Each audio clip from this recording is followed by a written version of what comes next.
Well, welcome back everyone to my kitchen here in Cave Creek, Arizona. My name is Shay. I'm a stay-at-home mom with 4 kids. I was originally only going to enter one recipe for the side dishes, but you all have inspired me so much, and I couldn't sleep the night that Entree week was going to start, and I just had all these creative juices flowing and decided to, hey, might as well submit a couple more. So I have a pork tenderloin here. It's about a pound and a half that I have always played with over the years, stuffing it with different items, wrapping it in phyllo dough, kind of like a Wellington. So this recipe kind of inspired from just always playing around with this dish. It's a fun one to do for company because you can slice it up, it plates beautifully, and it looks like you've spent hours and hours in the kitchen, but you really haven't. Shh, don't tell anybody. So the first off, I call this my creamy stuffed pork tenderloin, or pork tenderloin Wellington.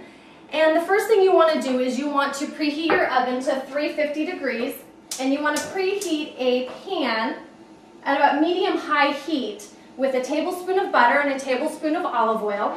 And you're going to take your tenderloin, and about a pound and a half is great because it cooks all the way through without leaving everything really dry. And you want to sear this on all sides. So a tablespoon of olive oil, just to give it a nice rub. Don't be afraid, get your hands in there. You want to just coat it with just a little bit of your salt and your pepper and your garlic powder. A tablespoon of rosemary, a tablespoon of thyme on each side. You just want to coat it well, get it really in there. How beautiful that nice crust is on there. And this will also cut down your cooking time. Save all this nice juices and everything in here. We'll play with it in a minute. And you can just leave this alone until we're ready to assemble the rest of our pork tenderloin. So then back here at the pan, we're going to add to the pan 2 tablespoons of butter and a tablespoon of olive oil. It's not going to take much because you already have these nice juices in the butter oil that's left over from there from before. And again, on a medium-high heat, you're going to add to that your onions, your ½ cup of yellow onions, finely diced.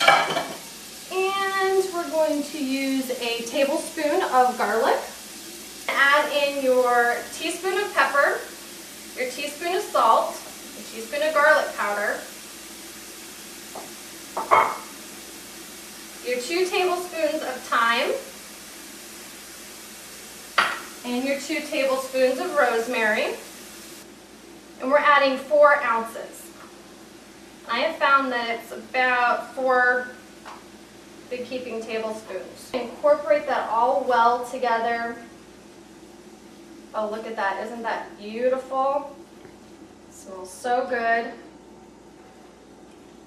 We're just going to let that simmer there for a little bit.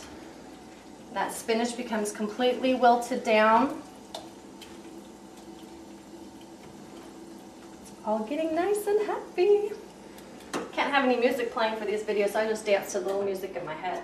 Everything is set to go. I have separated 4 sheets of the phyllo dough, and like I said, it's very delicate, so keep it moist with some butter. You just want to paint it semi-generously. You don't want big globs of butter. Butter's good, but be careful. You don't want it too soggy, but you don't want it too dry either. So if we go ahead and put this on our pan that's lined with foil and get it nice and wet, slice your tenderloin straight down the middle like I've already done right here, and you create a nice pocket. Do not slice all the way through. And then you can just stuff in here your mixture. And now that it's been sitting here for a while you made up your mixture, it's nice and cool to the touch, so it's all okay.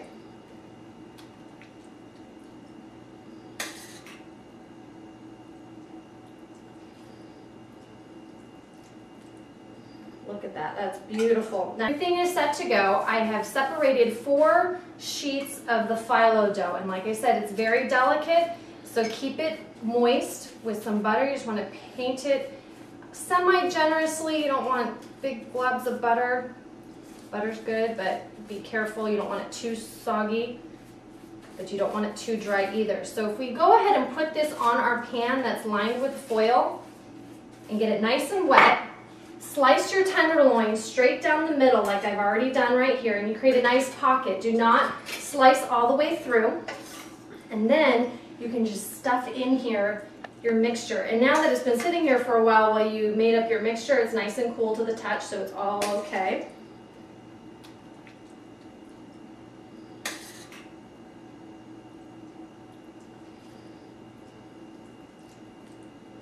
Look at that, that's beautiful. Now 2 ounces of goat cheese, and I'm going to create these just little packets here. I've used feta with this before.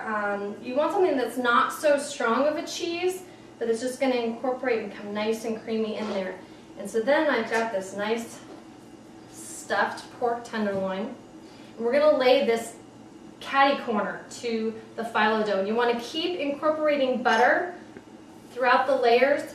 Tuck it nice underneath so that it stays all together. You don't want it to unravel. And so here I'm going to fold in my edges, my ends, kind of like you would a burrito. And then again, I'm going to keep putting this butter on it to help seal it, help keep it nice and wet. And then I'm just going to roll it so that these seals are on the underneath side. One more little swipe of the butter, and then voila. Look at this. I make little scores, kind of diagonally. Careful not to cut too far all the way through, but it's just to make it look pretty. Pop this in your preheated oven, 350 degrees, for 30 to 35 minutes. I'll see you back here in a few. Okay, so while our pork Wellington is in the oven, I have a 1/4 cup of dry white wine. Now you can use Pinot Grigio, you can use a Sauvignon Blanc. Just make sure you stay away from New Zealand Sauvignon Blancs. Something very dry, not that grapefruit lime flavor. I've actually used a Chardonnay, a dry Chardonnay with a slight hint of oak in it. Works pretty well. So just as the wine comes to a boil, you're going to add in your 8 ounces of your savory garlic cooking cream. And you're just going to watch this. You're going to bring it back to a boil and let it thicken. It's probably going to take about 5 minutes. If you have a small saucepan like I've got, if you're using a little bit bigger of a pan, you might need a little bit more. Just a tiny pinch of salt, a tiny pinch of pepper, just to give it a nice little seasoning there, and 1 tablespoon of your thyme and 1 tablespoon of your rosemary. Once it comes to a boil, put it on a low simmer until it comes to that thick consistency that you want. Don't want it too runny, that it pools on the bottom of your pork, but you just want it to kind of stick and make a nice little drizzle over your pork.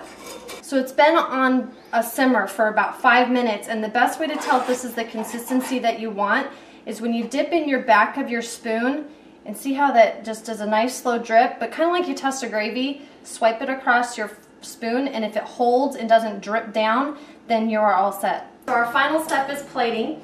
If you have an issue with your sauce and it's become too thick while it's been sitting there, just add a little bit more of that white wine back in there till it's the right consistency and it'll be perfect. Don't really have to mess with it too much. I've also brushed the pork tenderloin. I brushed the top of it about halfway through cooking just to keep that nice and moist.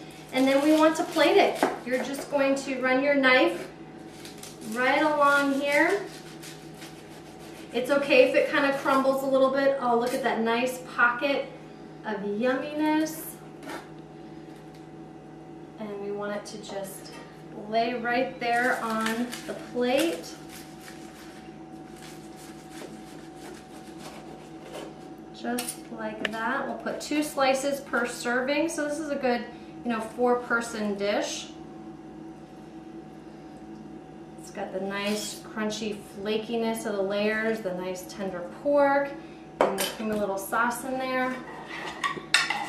And then you just want to do a little drizzle of your cream.